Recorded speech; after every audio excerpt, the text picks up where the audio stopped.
Thanks to the amazing folks over at Ameda City through the Predecessor Creators Guild, I've been given an opportunity to take a first look at Predecessor's upcoming patch, patch 1.4.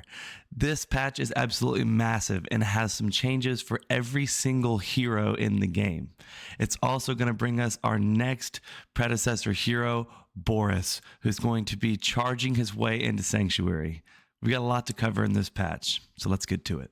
Feng Mao is a fighter, assassin, bruiser style hero that's played primarily in the off lane in Predecessor, but can also be played in the jungle. In this patch, they've adjusted his base stats by giving him a little bit less HP and mana, a little bit less power, but a little bit more armor. They have given him a completely new passive known as Executioner's Path. He used to receive bonus damage on his basic attacks with his passive, but now, when scoring a takedown on an enemy hero, once per hero, Feng Mao will gain 5% physical power per stack.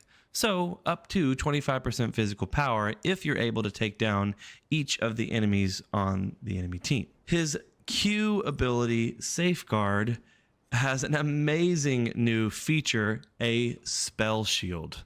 Now, this is the first time we have seen a spell shield come to Predecessor via an ability on a hero. I'm absolutely in love with this change and this feature. I think it's a brilliant way to introduce outplays and just more context and nuance into scrapping that Feng Mao is already doing out there on the field. So, changes though to the ability is that he no longer has a shield for damage that this ability used to come with. But again, I think that's a great trade, adding a spell shield and removing the shield. He will passively gain physical power and move speed from this ability, and that benefit is going to be doubled for 5 seconds when he successfully blocks a spell with this spell shield. This makes me excited even thinking about. This is an incredible, incredible ability. Tipping my hat to the Omeda team with that one. His next ability, Hamstring, is going to be a blink proxy compatible ability, meaning that you could start your ability in one point and finish your ability in another, adding some complexity and some layer to this ability. The damage from this ability is going to happen over 2 instances. You will see when you're activating this ability, it used to just be kind of a swing of his glaive. Now when he swings his glaive, there's almost like a wind tornado, a beautiful pink tornado that swirls around him. And that swirl is going to have its secondary stage of damage, a secondary instance of damage. To account for these 2 instances of damage, the base damage on the ability has come down significantly, as well as scaling coming down. But you should see a fair trade, being that you're damaging your enemy twice with this ability. His next ability, Reaping Dash, is his alternate ability. Now, this is typically used as his gap closer or his ability to blink in onto an enemy.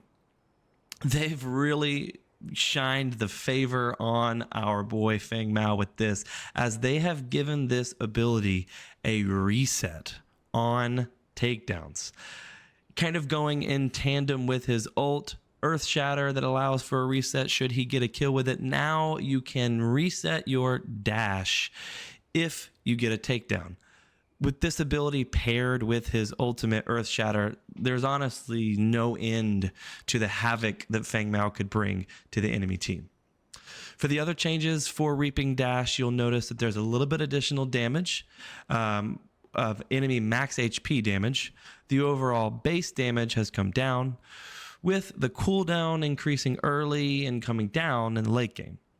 The final change to this ability is an increase, actually a decrease early. His resource cost, it used to be a flat 80, now it's going to be 60 to 80 as the ability is leveled up. Finally, his ultimate Earth Shadow. They have made a few changes to this.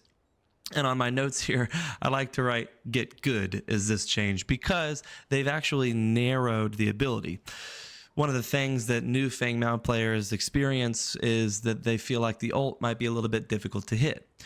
When they see that glorious red skull, notifying that it's ready for execution, some people tend to have a difficult time landing the glaive. Well, they've now narrowed that a little bit. So get good. Let me know what you think about these changes coming to Feng Mao in patch 1.4 and whether you plan on playing him in the Fields of Sanctuary.